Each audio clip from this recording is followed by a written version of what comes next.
ಕಲಬುರಗಿ ನಗರದ ಕಣ್ಣಿ ಮಾರ್ಕೆಟ್ಗೆ ದಿಢೀರ್ ಭೇಟಿ ನೀಡಿದ ಕಲಬುರಗಿ ನಗರ ಪೊಲೀಸ್ ಆಯುಕ್ತ ಶರಣಬಸಪ್ಪ ಡಾಗೆ ನಗರದ ಸಂಚಾರ ವ್ಯವಸ್ಥೆ ಪರಿಶೀಲಿಸಿದರು.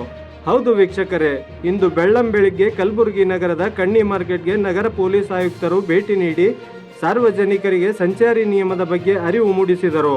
ಅಲ್ಲದೆ ಸುಗಮ ಸಂಚಾರ ಮಾಡುವುದಕ್ಕೆ ಸಣ್ಣ ಪುಟ್ಟ ವ್ಯಾಪಾರಸ್ಥರು ಅನುಕೂಲ ಮಾಡಿಕೊಡಬೇಕೆಂದು ತಿಳಿ ಹೇಳಿದರು. ಅಲ್ಲದೆ ರಸ್ತೆ ಬದಿಯಲ್ಲಿ ನಿಂತುಕೊಂಡು ವ್ಯಾಪಾರ ಮಾಡುವುದನ್ನು ಸಂಪೂರ್ಣವಾಗಿ ನಿಷೇಧಿಸಲಾಗಿದೆ ಎಂದು ವ್ಯಾಪಾರಿಗಳಿಗೆ ಸೂಚನೆ ನೀಡಿದರು. ಅಲ್ಲದೆ ಈ ಹಿಂದೆ ಕಣ್ಣಿ ಮಾರ್ಕೆಟ್ನಲ್ಲಿ ಸುಮಾರು ಕಳ್ಳತನ ಪ್ರಕರಣಗಳು ಕಂಡು ಬಂದಿದೆ. ಅದನ್ನು ಕೂಡ ನಿಯಂತ್ರಣಕ್ಕೆ ತರುವ ನಿಟ್ಟಿನಲ್ಲಿ ನಾವು ಗಮನದಲ್ಲಿಟ್ಟುಕೊಂಡು ಕಳ್ಳತನಕ್ಕೆ ಕಡಿವಾಣ ಹಾಕುವ ನಿಟ್ಟಿನಲ್ಲಿ ಕೆಲಸ ಮಾಡುತ್ತೇವೆ.